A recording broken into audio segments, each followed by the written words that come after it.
हमारा यूनिवर्स इतना बड़ा है कि हम सोच भी नहीं सकते। इसमें अरबों खरबों गैलेक्सीज़ हैं जो अनंत विस्तार में फैली हुई हैं और हर एक पिछले वाले से ज़्यादा अद्भुत है।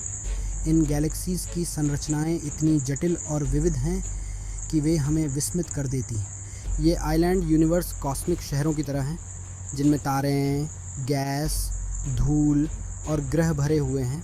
हर गैलेक्सी अपने आप में एक अलग दुनिया है। कुछ गैलेक्सीज़ छोटी और धुंधली होती हैं जबकि कुछ विशालकाय होती हैं जो अपने पड़ोसियों को बौना बना देती हैं।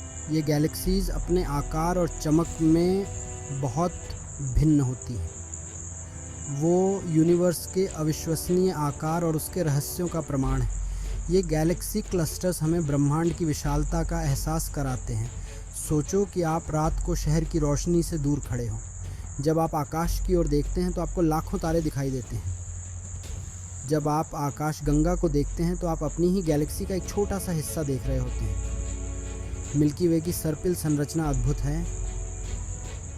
अब सोचो कि ऐसी अरबों गैलेक्सीज पूरे ब्रह्मांड में फैली हुई हैं। हर एक की अपनी कहानी है। ये गैलेक्सीज एक दूसरे से जुड़ी हुई हैं, एक विशाल नेटवर्क की तरह। इतनी सारी गैलेक्सीज की संख्या को समझ पाना लगभग असंभव है। यह एक ऐसा विचार है जो हमारे दिमाग को चकरा देता है। यह एक विनम्र करने वाला विचार है जो इस विशाल योजना में हमारे स्थान को रेखांकित करता है। हम इस ब्रह्मांड में कितने छोटे हैं, ये सोचकर ही हमें अपनी सीमाओं का एहसास होता है। फिर भी इस विशालता के बीच हमने इन खगोलीय अजूबों के कुछ रहस्यों को उजागर करना शुरू कर दिया है। वैज्ञानिकों ने गैलेक्सीज़ के बारे में बहुत कुछ सीखा है। जैसे जैसे हम यूनिवर्स को एक्सप्लोर करते हैं, हम पाते हैं कि गैलेक्सीज़ कई तरह के आकार और साइज़ में आती हैं। कुछ गैलेक्सीज़ सर्पिल होती हैं जबकि कुछ अंडाकार या अनियमित होती हैं। ये अंतर बेतरतीब नहीं है। ये पैटर्न हमें गैलेक्सीज़ के बनने और विकसित होने की प्रक्रिया के बारे में बताते हैं।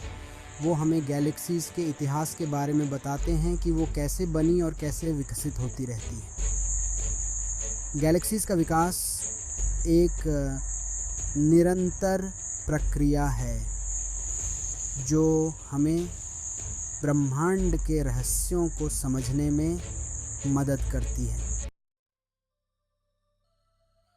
एस्ट्रोनॉमर्स ने गैलेक्सीज़ की विविधता को समझने के लिए एक क्लासिफिकेशन सिस्टम डेवलप किया है। यह सिस्टम हमें गैलेक्सीज़ के विभिन्न प्रकारों को पहचानने और उनके गुणों को समझने में मदद करता है। सबसे आम प्रकार हैं स्पाइरल गैलेक्सीज़, एलिप्टिकल गैलेक्सीज़ और इर्रेगुलर गैलेक्सीज़। ये तीनों प्रकार अपने अपने अनूठे आकार और संरचनाओं के लिए जाने जाते हैं। हर प्रकार की अपनी अलग विशेषताएं होती हैं जो इसके गठन और विकास के बारे में सुराग देती हैं। इन विशेषताओं को समझने से हम गैलेक्सीज़ के विकास की प्रक्रिया को बेहतर तरीके से जान सकते हैं। स्पाइरल गैलेक्सीज़ हमारी अपनी आकाशगंगा की तरह अपने सुंदर सर्पिल भुजाओं के लिए जानी जाती हैं। ये भुजाएं गैलेक्सी के केंद्र से बाहर की ओर फैलती हैं और एक विशिष्ट पैटर्न बनाती हैं।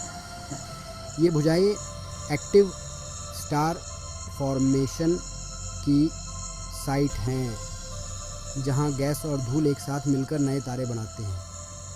इस प्रक्रिया में गैस और धूल के बादल संकुचित होते हैं और नए सितारों का जन्म होता है। भुजाएं भी अक्सर चमकते नेबुला से सुसज्जित होती हैं जो सितारों के जन्म स्थान हैं, और ये नेबुला गैलेक्सी को एक अद्वितीय चमक प्रदान करते हैं और बड़े अल्पकालिक सितारों के प्रकाश से प्रकाशित होते हैं। ये सितारे बहुत चमकीले होते हैं लेकिन इनका जीवन काल बहुत छोटा होता है। एलिप्टिकल गैलेक्सीज़ स्पाइरल गैलेक्सीज़ की तुलना में स्मूथ और अधिक गोल होती हैं।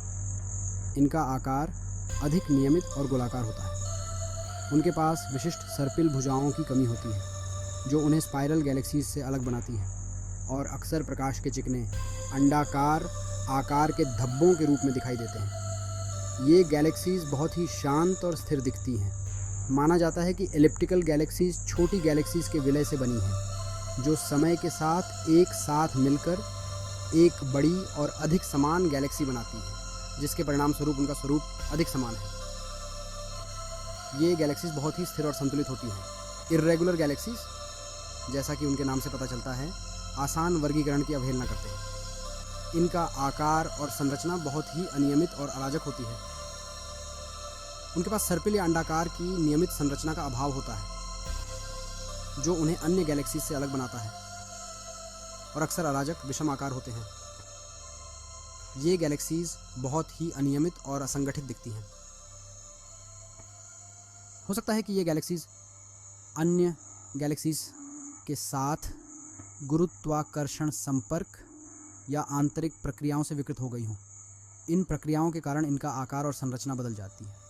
विभिन्न प्रकार की गैलेक्सीज को समझने से हमें ब्रह्मांड के इतिहास और आकाशगंगा निर्माण और विकास को चलाने वाली प्रक्रियाओं को एक साथ जोड़ने में मदद मिलती है। ये ज्ञान हमें ब्रह्मांड की उत्पत्ति और विकास के बारे में महत्वपूर्ण जानकारी प्रदान करता है। आइए दो सबसे आम प्रकार की गैलेक्सीज के बारे में थोड़ा और जानें। स्पाइरल और एलिप्टिकल, जो ब्रह्मांड में प्रमुख हैं। ये गैलेक्टिक दिग्गज ब्रह्मांड के कामकाज में आकर्षक अंतर्दृष्टि प्रदान करते हैं, जो हमें उनकी जटिलताओं को समझने में मदद करते हैं। स्पाइरल गैलेक्सीज को अक्सर अच्छी तरह से परिभाषित सममित भुजाओं के साथ भव्य डिज़ाइन सर्पिल के रूप में वर्णित किया जाता है, जो देखने में बेहद सुंदर होती हैं। हमारी आकाशगंगा एक वर्जित सर्पिल आकाशगंगा है, जिसमें एक केंद्रीय बार आकार की संरचना होती है, जहां से सर्पिल भुजाएं निकलती हैं, जो इसे विशिष्ट बनाती हैं। ये भुजाएं स्थिर संरचनाएं नहीं हैं, बल्कि लगातार घूम रही हैं, जिससे तारा निर्माण की तरंगें पैदा होती हैं, जो आकाशगंगा के माध्यम से फैलती हैं और इसे जीवंत बनाती हैं। दूसरी ओर elliptical galaxies cosmic melting pot की तरह हैं, जो विभिन्न तारकीय घटनाओं का मिश्रण है। उनमें पुरानी तारकीय आबादी होती है और सर्पिल आकाशगंगाओं की तुलना में कम गैस और धूल होती है।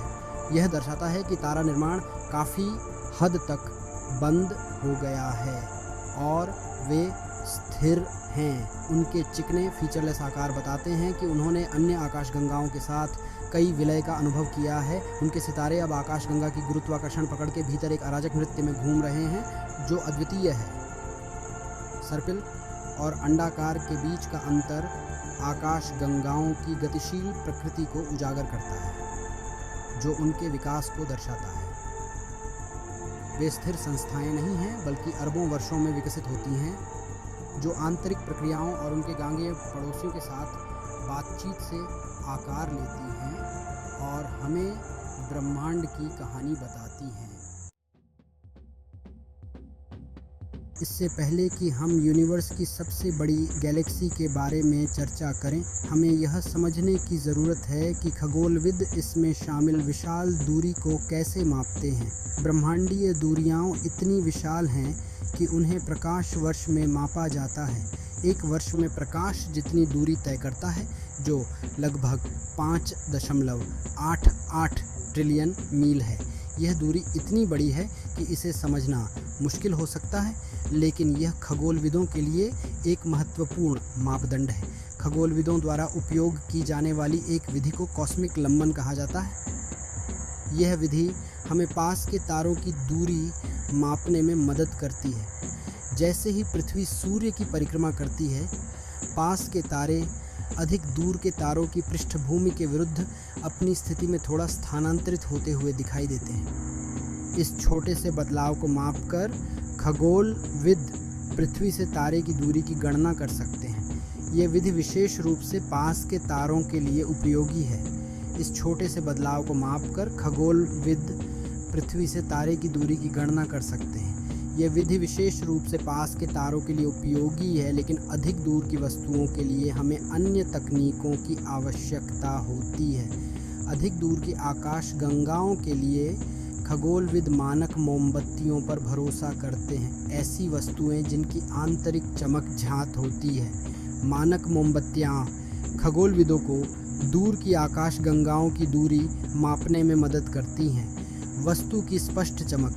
पृथ्वी से यह कितनी चमकीली दिखाई देती है कि उसकी आंतरिक चमक से तुलना करके खगोलविद इसकी दूरी निर्धारित कर सकते हैं। यह विधि हमें ब्रह्मांड के और भी गहरे हिस्सों की खोज करने में मदद करती है। एक प्रकार की मानक मोमबत्ती एक प्रकार का विस्फोट करने वाला तारा है जिसे टाइप IA सुपरनोवा कहा जाता है, जो हमेशा लगभग समान चमक के साथ फटता है। यह सुपरनोवा खगोलविदों को बहुत दूर की आकाशगंगाओं की दूरी मापने में मदद करता है। ये तकनीकें खगोलविदों को ब्रह्मांड का नक्शा बनाने और यहाँ तक कि सबसे दूर की आकाशगंगाओं की दूरी निर्धारित करने की अनुमति देती हैं, जिससे हमें ब्रह्मांड के अविश्वसनीय पैमाने का एहसास होता है।